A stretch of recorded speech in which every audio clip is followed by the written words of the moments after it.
Oi, hoje a gente vai analisar mais a fundo essa relação entre igreja e Estado no Brasil, né? Um tema que sempre volta. Sempre, né? E olha, a gente está se baseando num artigo bem interessante do Jean Marques Regina. Isso, que explora justamente as possibilidades, os limites, né? Como as igrejas podem atuar nesse nosso contexto de laicidade. Exato. Ok, então vamos tentar desvendar isso. O que exatamente é essa tal laicidade colaborativa brasileira? E como ela se diferencia? E qual o espaço que sobra, assim, para a liberdade religiosa, principalmente a das instituições? Ótima pergunta para começar. O artigo começa lembrando algo que, assim, parece básico, mas é fundamental. A religião como fenômeno social. Sim, e que vem antes mesmo do Estado, né? Vista como algo importante para o bem comum, ligada à dignidade da pessoa. Exatamente. E por isso é protegida como direito fundamental. A Declaração Universal de 1948 é um marco nisso, claro. Exato. E aí vem o ponto central do modelo brasileiro, que talvez surpreenda alguns. O Brasil não adota nem aquela separação super estrita. Tipo França, ou é ou há em alguns aspectos. Isso. Nem um Estado confessional, com religião oficial. A gente tenta uma terceira via, que o autor chama de laicidade colaborativa. Laicidade colaborativa. E o que isso significa na prática? Bom, significa algumas coisas juntas. Primeiro, separação entre o poder religioso e o poder político, o temporal. Isso é claro. Ok. Segundo, autonomia. Cada um atua na sua esfera, sem interferência indevida do outro. Mas, e aqui vem a diferença. Terceiro, uma certa benevolência do Estado com a religião, um respeito, sabe? E quarto, a possibilidade de colaboração A colaboração em quê? em áreas de interesse público, projetos sociais, por exemplo. Coisas que visam o bem comum. Entendi. E um ponto crucial, que difere de modelos cooperativos europeus, aqui, em tese, se busca uma igual consideração entre todas as confissões religiosas. Não privilegiar uma específica. Exatamente. É uma ideia, assim, que lembra um pouco a visão do Lutero, sabe? Distinguir as esferas, mas sem isolar completamente. Essa visão geral da colaboração é fascinante, realmente. Mas e para as igrejas em si, como organizações?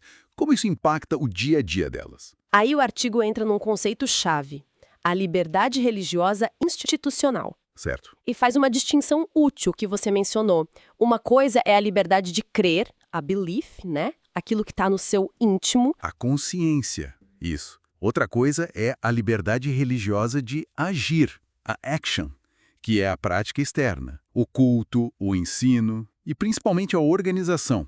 Então são coisas diferentes, mas... Conectadíssimas.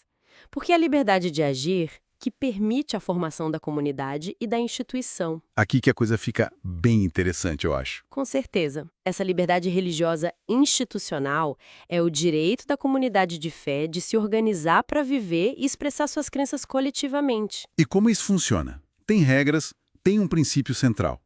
O da autodeterminação religiosa, que se desdobra em várias frentes. Olha só, vamos lá. Como a religião se vê, sua teologia, autodefinição, qual o seu propósito no mundo, auto-organização, suas regras internas, hierarquia. E aqui tem um detalhe importante, né? O artigo menciona que elas não precisam seguir rigidamente as formas do Código Civil para outras entidades. Exatamente. A lei reconhece uma flexibilidade aí. Depois tem a auto-administração, a governança própria e até a autojurisdição. Para resolver conflitos internos, espirituais. Isso. E para ajudar o direito a identificar o que é religião e merece essa proteção toda, às vezes usam um critério chamado trinômio DMC. Divindade, moralidade, culto. DMC. É um critério substancial, objetivo, mas o panorama geral é esse.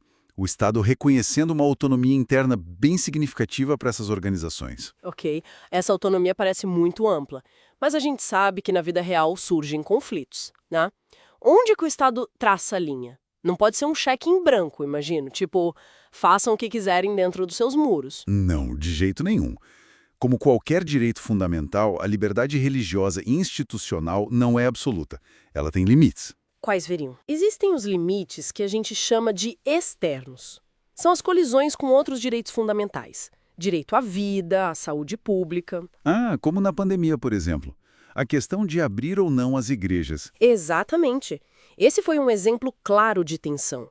Nesses casos, é preciso fazer uma ponderação harmonizadora. Ponderação harmonizadora. O que seria isso?